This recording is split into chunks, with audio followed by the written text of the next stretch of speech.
Et bonjour à vous.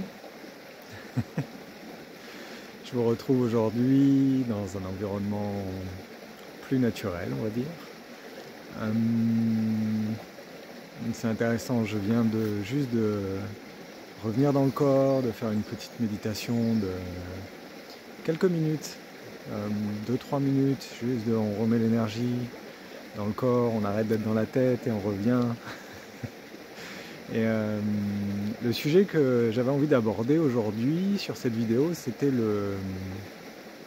avoir l'humilité de changer de point de vue, en fait. Et l'importance de changer de point de vue par rapport à notre façon de faire, nos comportements, d'ouvrir et de voir ça et que ça peut comme changer, changer beaucoup de choses en nous. Je vais exposer ma vision par rapport à ça et je vais exposer ma vision. Voilà, j'espère que ma pensée va être assez structurée. Non, mais sur l'importance de ne pas rester accroché et de ne pas être têtu, entre guillemets. C'est toujours intéressant d'avoir cette notion d'humilité et cette notion de vouloir apprendre de l'autre, apprendre de qu'est-ce qui peut être intéressant pour moi dans mon monde. Après, on fait le tri, on filtre, mais c'est vraiment intéressant. Je suis vraiment sur ce parcours-là depuis des années. Alors moi, j'ai toujours la notion que l'autre peut m'apporter quelque chose. Donc c'est pour ça que j'aime beaucoup échanger avec les personnes, parce que après je prends ou je garde ou ça ne résonne pas et puis du coup voilà, c'est correct. Mais du coup j'ai vraiment cette sensation là de ok, l'autre, on dit que l'autre est un miroir, mais c'est aussi intéressant quand je fais du travail avec comme ces derniers mois avec l'énergéticienne avec qui je vais voir, etc.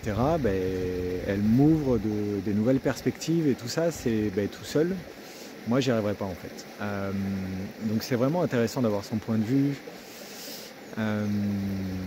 Donc voilà. Et c'est, en fait, j'ai plus envie de vous exposer un peu mon parcours sur des événements de vie qui moi me sont arrivés. Et j'avais une certaine vision, du coup, suite à ces expériences-là. Et en fait, la vie m'a amené à complètement changer de regard, voire même être à l'opposé. Et du coup, ça a comme fait bugger le mental. J'ai pas d'autre image de ça. Ça a fait comme un dans le cerveau. Parce qu'on a dit l'inverse et le contraire. Et pour ça, du coup, je vais vous parler de moi, comment je suis devenu papa. Et en fait, moi j'ai eu un parcours, alors globalement, moi j'ai eu peur d'être papa avant d'être papa. Et en fait, je suis devenu papa avec un enfant mort-né dans mes bras. Parce que notre première fille avait des malformations. Et du coup, on a pris la décision avec la maman de faire une IMG, donc une interruption médicale de grossesse. Et du coup, comme vous en doutez, ça a été un parcours très difficile, très émotionnel. La décision qui a été ce qu'elle a été, c'est juste d'être en accord avec sa décision. Ça a été notre décision. Mais ça a vraiment été un parcours et jusqu'au moment de la grossesse. Puis quand ça arrive en fin de grossesse, quand le bébé arrive, c'est un bébé qui est formé. Donc je suis devenu avec papa, j'ai tenu un enfant, ma fille, Louise, dans mes bras, qui était un enfant mort-né. Et là, du coup, ça a été de ma vie d'humain, ça a été un moment très très très très très très très difficile. Et du coup, à l'époque, vu que j'étais pas du tout dans la notion des émotions, de comment est-ce qu'on gère ça, d'aller voir sa tristesse, de la laisser, c'est normal d'être triste, c'est normal tout ce que tu peux ressentir, etc. J'étais à milieu de la personne que je suis devenue. Ça m'a vraiment amené dans un parcours de la vie, qu'est-ce que c'est que cette vie-là, quoi. on souffre, ça fait mal. La vie, c'est de la... Voilà, bip. Vraiment avec une histoire comme ça, et de voir de plus en plus noir, d'avoir toutes les pensées qui sont négatives, de toute façon, voilà, ça sert à rien de vivre, de toute façon on souffre, et puis voilà, et c'est vraiment, vraiment côté négatif de la vie. Et petit à petit, alors après c'est mon chemin de vie, mais il y a vraiment eu un switch. Mais, tout ça, ça vient aussi du fait que j'ai pas vécu mes émotions. Donc plus on en garde dans le corps, plus après ça fait cocotte minute et plus ça explose. Donc j'avais beaucoup de colère à l'époque. Et il y a vraiment le côté, ce moment-là, suite à tout mon parcours et à tout mon éveil, je vous invite à aller voir la vidéo que je vous ai fait sur mon éveil spirituel, comment ça s'est passé quand j'ai déménagé au Canada. Et ça m'a vraiment amené sur, reconnecter à l'âme de Louise, à aller voir. Et en fait, un moment en voyage, dans une méditation, etc., j'ai l'âme de Louise qui est venue me parler. Et en fait, elle m'a remontré. Elle est revenue, on a revisité ce souvenir-là de la naissance, de sa naissance sur Terre. Et ça m'a vraiment...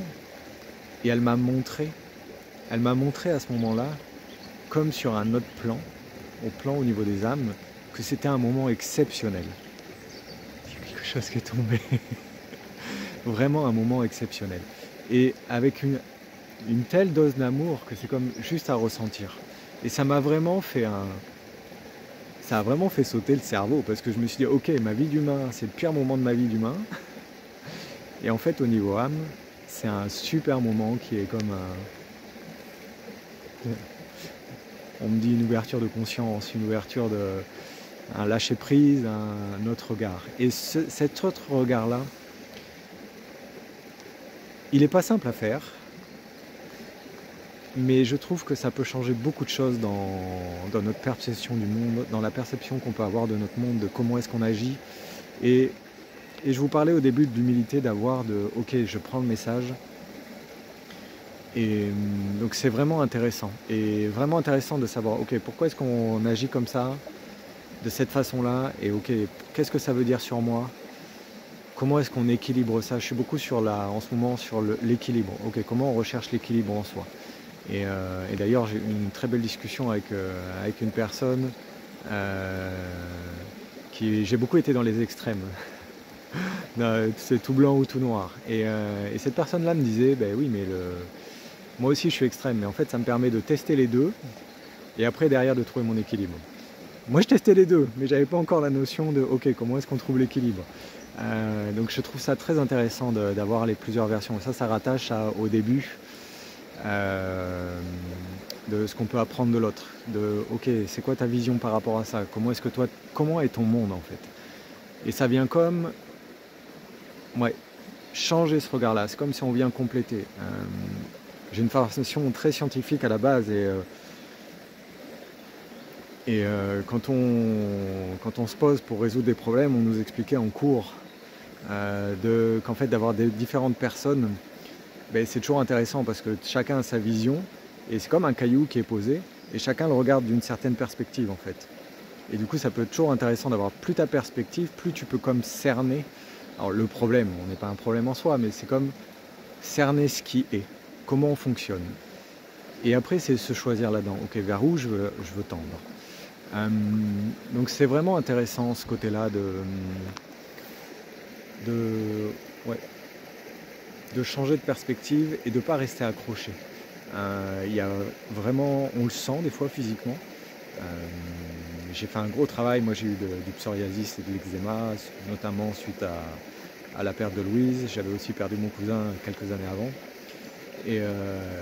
Et du coup, j'ai été revisité avec une thérapeute du Canada, et elle m'a dit, s'il y a vraiment l'aspect elle m'a dit un mot qui m'a vraiment fait énergétiquement, après j'ai senti dans le ventre, ça travaillait. Et en fait, ça ramène, c'est comme si on met à jour notre système d'information, comme quelque chose en nous qui se débloque, qui fait, ah ok, il y a cette nouvelle information. On est vraiment associés un peu comme des ordinateurs vivants, là, mais notre cerveau, je pense qu'il fonctionne un peu comme ça. Et du coup, ça peut être toujours intéressant de dire, ok, je mets à jour et de voir ça. Et avec toujours l'objectif, moi j'ai vraiment le... Si je fais tout ce parcours-là, c'est pour être bien et serein et être équilibré et là, ici dans la matière, pas là-haut. Pas pour vouloir faire, c'est pas une fuite, c'est tout m'amène à me dire, ok, le but c'est d'être bien là, dans ma vie de tous les jours, comment est-ce que je fais? Et après, c'est correct, on va pas dire que je me juge plus jamais, je ne me juge plus jamais, mais on va dire que c'est de moins en moins dur et violent, de mois à mois. En fait, bah, c'est tout ce que je ressens, tout ce que je peux ressentir, toutes les tensions que je peux ressentir dans le corps, c'est correct en fait. Donc il y a vraiment ce message-là aussi très important de, ok, tout ce que je vis là, ça a une raison d'être. La colère par exemple. La colère est un très bon exemple de, ok, arrêtez de se juger sur la colère et ok, changer de perspective, comme je vous disais, ok, qu'est-ce qu'elle a à me dire la colère? La colère, elle fait partie de nous. La colère pour moi, c'est, ok, elle est en train de me dire qu'il y a une de mes valeurs fondamentales, il y a quelque chose où je ne me sens pas respecté. Et elle est là, elle fait, non, non, là, oh, on n'outrepasse tes limites là. Donc c'est quoi? Ok, qu'est-ce qui dans la situation me met en colère? Pourquoi? Pourquoi est-ce que quand je discute avec cette personne-là, pourquoi est-ce que ça me met en colère? Ok, parce que la colère, bah, du coup, souvent ce qu'on fait, c'est on l'intériorise, et puis du coup on la retourne contre nous. Mais à la base, c'est un surplus d'énergie pour pouvoir changer une situation qui ne nous convient pas. Donc en fait, elle est... merci d'être là. Merci, mais il faut juste apprendre à... Et c'est mon apprentissage de ces dernières semaines, c'est ok, juste prendre l'information et se détacher, parce qu'après tout passe. Et donc c'est vraiment intéressant de changer de perspective, vraiment ce côté-là et ne pas rester attaché. Et si lui il fait oui mais, oui mais, oui mais, oui mais lui il veut pas que ça change. Lui ce qu'il veut, ce qu'il voit c'est le mental, quand je dis lui c'est le mental, l'ego. Il est dans un mode de fonctionnement qui est ok, j'ai survécu jusqu'à là. Il est très sain parce que lui il veut nous protéger, donc il veut nous faire survivre, il veut faire survivre l'être humain. Donc il est très bien, c'est impeccable. Et du coup il se dit bah ok, je suis arrivé jusqu'à là, dans ce type de fonctionnement là, donc on ne bouge rien et comme ça au moins je vis et je survis. Et donc il y a très vite un jugement dans sa tête et c'est comme à se détacher, changer de perspective, se rendre compte qu'on n'est pas lui, qu'on n'est pas nos pensées. Je suis aussi sur les sagesses de Bouddha, les sagesses bouddhiques, je ne sais pas comment on dit.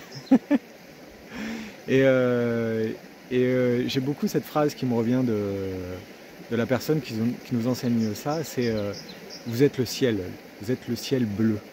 Et les nuages sont comme les pensées. Donc ça passe, ça passe. Et nous on s'identifie aux nuages, on fait oh, notre vie elle est tout pourrie. C'est catastrophique, il pleut, c'est humide, oh là là, c'est orageux. Ça passe, ça passe.